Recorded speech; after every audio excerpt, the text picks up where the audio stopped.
संतोष मगर official या आपल्या YouTube चॅनलमध्ये स्वागत आहे. चॅनलला सबस्क्राईब केलं नसेल तर सबस्क्राईब करायला विसरू नका, कारण शिक्षक भरती व शैक्षणिक घडामोडी संदर्भातल्या महत्त्वाच्या अपडेट्स आपण या चॅनलला पाहतो. जर हा व्हिडिओ तुम्ही फेसबुकवरती पाहत असाल तर फेसबुकला फॉलो करायला विसरू नका, कारण अशाच महत्त्वाच्या अपडेट्स तुम्हाला डेली मिळतील. मित्रांनो, शिक्षक भरती संदर्भामध्ये काय झालंय की शिक्षक भरती केव्हा होणार, पोर्टलवरील जी मुदत दिलेली ती मुदत केव्हा संपणार, याकडे सर्व भावी शिक्षकांचं लक्ष लागलेलं आहे.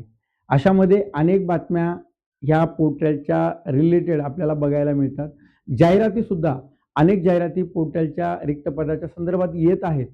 परंतु आता किती ॲक्चुअली पोर्टलला रजिस्ट्रेशन झालं, किती जागा येणार आहेत, याबाबतची माहिती, आकडेवारी सध्या त्या ठिकाणी उपलब्ध नाही. परंतु बऱ्याच जिल्हा परिषदेचे मला वाटते काल परवा कोल्हापूर का काय जिल्हा परिषदेने पोर्टलवरती जागा अपलोड केल्यात. अशा बऱ्याच जिल्हा परिषदा अजून बाकी आहेत.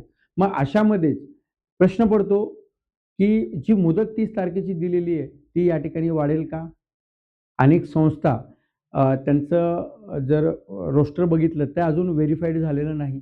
मग असं असेल तर त्या जागा पोर्टलला येतील का? त्यानंतर 13 जिल्हा परिषदामध्ये आदिवासी विभागामधल्या जागा आहेत, त्या पोर्टलला येतील का? काही जागा त्या ठिकाणी अशा भरल्या गेल्यात म्हणजे कंत्राटीवरती भरल्या गेल्यात. त्यांचा याला काय परिणाम होऊ शकतो, हे सुद्धा आपण या व्हिडिओच्या माध्यमातून त्या ठिकाणी बघणार आहोत. पण एक गोष्ट लक्षात घ्या, की पोर्टलमध्ये अनेक जण पोर्टलला म्हणजे मुदत देऊ नका, ज्या जागा आल्यात त्या त्या ठिकाणी भरा, अशा पद्धतीची मागणी करताना आपल्याला दिसत आहेत. परंतु त्यामागची तांत्रिक अडचण जर आपण बघितली, त्यामागे कुठल्या गोष्टी अशा आहेत, की ज्या आपल्याला दूर करता येतील किंवा त्यासाठी लढायचं याकडे कोणाचं लक्ष नाही किंवा सर्वांचा फोकस एकच आहे, की मुदत बंद करा आणि मग जागा द्या. असं होत नाही. कारण यामध्ये काही टेक्निकली बाबी आहेत. त्या टेक्निकली बाबीवरती तुम्हाला काम करावं लागेल. तर भरती प्रक्रियेमधल्या अडचणी तुम्हाला सोडवता येतील. आता कुठल्या अडचणी आहेत, आपण ते या व्हिडिओच्या माध्यमातून त्या ठिकाणी बघणारच आहोत. पण एक गोष्ट लक्षात घ्या, की सध्या 30 तारखेची जी दिलेली मुदत आहे, ती मुदतीमध्ये कुठेतरी बदल होताना दिसेल. ती मुदत आपल्याला वाढवून मिळण्याची शक्यता या ठिकाणी आहे. हे माझा अंदाज मी तुम्हाला सांगतोय. आता लक्षात घ्या, की कंत्राटी भरती, आदिवासी विभागामध्ये कंत्राटी भरती असं या ठिकाणी दिलेलं आहे. आता मागच्या भरती याच्यामध्ये एक 8-10 दिवसामध्ये आपण जर बघितलं तर शिक्षक भरती पवित्र पोर्टलच्या माध्यमातून करण्यात येईल, असं आदिवासी विभागाने त्या ठिकाणी सांगितलेलं होतं. आणि त्यामध्येच पुढच्या 7 दिवसामध्ये कंत्राटी भरतीने त्या ठिकाणी भरती करण्यात येईल, अशी जाहिरात आपल्याला पेपरमध्ये वाचायला मिळते. मग आता यामध्ये काय होणार? जर पवित्र पोर्टलच्या माध्यमातून भरती होणार की कंत्राटी भरती होणार, हा प्रश्न आता भावी शिक्षकांना पडलाय. या व्हिडिओच्या माध्यमातून आपण ते सुद्धा समजून घेऊया, की यामध्ये आपल्याला काय करता येईल. सर्वात पहिला प्रश्न आहे, की कंत्राटी भरतीचे दुष्परिणाम काय आहेत? सर्वांना माहिती आहे, की कंत्राटी भरती जर झाली तर त्याचे दुष्परिणाम काय होऊ शकतात? काही उदाहरणं मी तुम्हाला या ठिकाणी देणार आहे. व्हिडिओ महत्त्वाचा आहे. अजून सांगतो, अजून आपल्या मित्रापर्यंत जर हा व्हिडिओ शेअर नाही केला तर ते जागृत होणार नाही. त्यामुळे जागृतीसाठी हा व्हिडिओ आपल्या मित्रापर्यंत शेअर करा. कंत्राटी भरतीचे दुष्परिणाम काय? तर नाशिक जिल्हा परिषदेमध्ये किंवा काही ठिकाणी आता अधिवेशन सुरू आहे, त्या अधिवेशनामध्ये कंत्राटी बेसवरती काम करणारे आदिवासी याच्यामधले ती मागणी करताय, की आम्हाला परमनंट करा. आदिवासी विभाग नाशिकमध्ये नाशिक आणि आणखीन एक तुम्हाला सांगतो, की मागे एक पालघर जिल्ह्यामध्ये कंत्राटी बेसवरती काम करणारे शिक्षक आहेत. त्यांना जिल्हा परिषदेवरती घेतलेलं आहे. तिथे त्यांची जर पगार आपण बघितली तर कोर्टाने आदेश दिलेत, की त्यांना जी त्यांची पगार आहे ती 45,000 जवळपास देण्यासाठी सांगितले. म्हणजे 45,000 रुपयाने त्यांना ती पगार मिळते. प्राथमिक शिक्षक आहेत, माध्यमिक शिक्षक आहेत, त्यांना एवढी मिळते आणि शिक्षण सेवकांचा पगार 16, 18, 20 आहे. म्हणजे कंत्राटी काम करणाऱ्यांना पगार एवढा दिला जात आहे, परंतु जे परमनंट आहेत त्यांना पगार 18 पर्यंत दिला जात आहे. पालघरमधली घटना आहे. पालघरमध्ये जवळपास 100च्या पुढे असे शिक्षक आहेत, की त्यांना आता परमनंट करण्यासाठीचे प्रयत्न सुरू आहेत आणि अशा शिक्षकांच्या ह्या ज्या जागा आहेत या जागा पोर्टलला येणार नाहीत. खरं तर ह्या 9, 10, 11, 12च्या जागा आहेत. लक्षात घ्या. मागे एक पालघरनं एक निर्णय घेतला होता. मी तो व्हिडिओ बनवलेला आहे. तो व्हिडिओ मागे जाऊन पहा, तुमच्या लक्षात येईल. आणि नाशिकमध्ये सुद्धा कंत्राटी बेसवरती घेण्यात येणारे जे आदिवासी विभागातले शिक्षक आहेत, ते सुद्धा आता मागणी करता आम्हाला परमनंट करा. असं जर होत असेल तर भरती प्रक्रियेला त्याला काही अर्थ उरत नाही. कंत्राटी भरतीचा हा दुष्परिणाम आहे की कोणी येतंय आम्हाला परमनंट करा म्हणून मागणी करते आणि त्या जागा ब्लॉक केल्या जातात. कंत्राटी भरती होत असेल तर विरोध करणं गरजेचं आहे. तो विरोध करा. त्यापेक्षा एक निर्णय निघाला होता की सेवानिवृत्त शिक्षकांना त्या ठिकाणी कंत्राटी घ्या. हा निर्णय एकदा परवडतो, परंतु हा निर्णय परवडत नाही, कारण आपल्यासारखे जर घेतले तर हे उद्या परत आंदोलन करत बसतात. त्यामुळं सेवानिवृत्त जर घेतले तर उलट तो फायदा होतो. ते अशी मागणी करत नाहीत.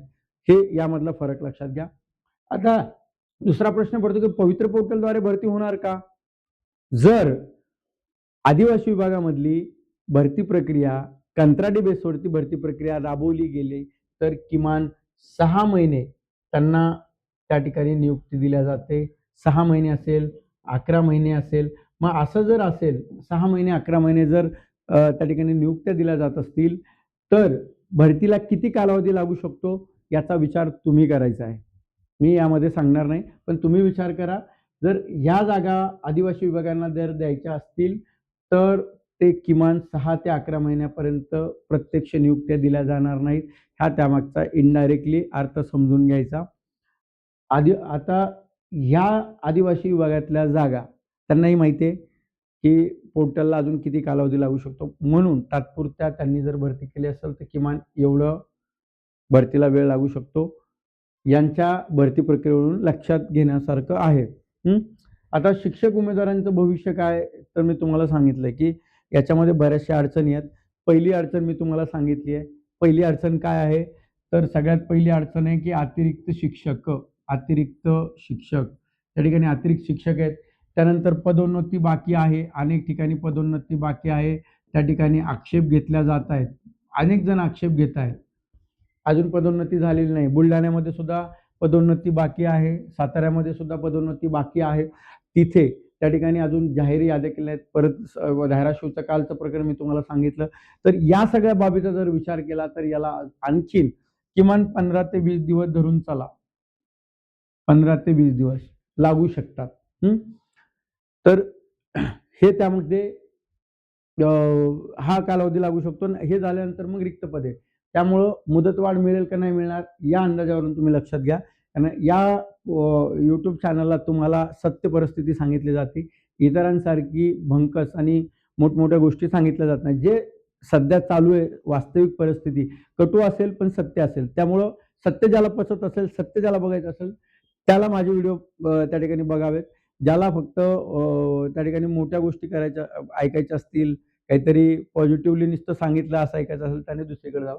पण ज्याला सत्य ऐकायचं असेल त्याच्यासाठी हा YouTube चॅनल त्या ठिकाणी आहे. आता या ठिकाणी जाहिरात काढली बघा महाराष्ट्र शासनाच्या आदिवासी विभागाने.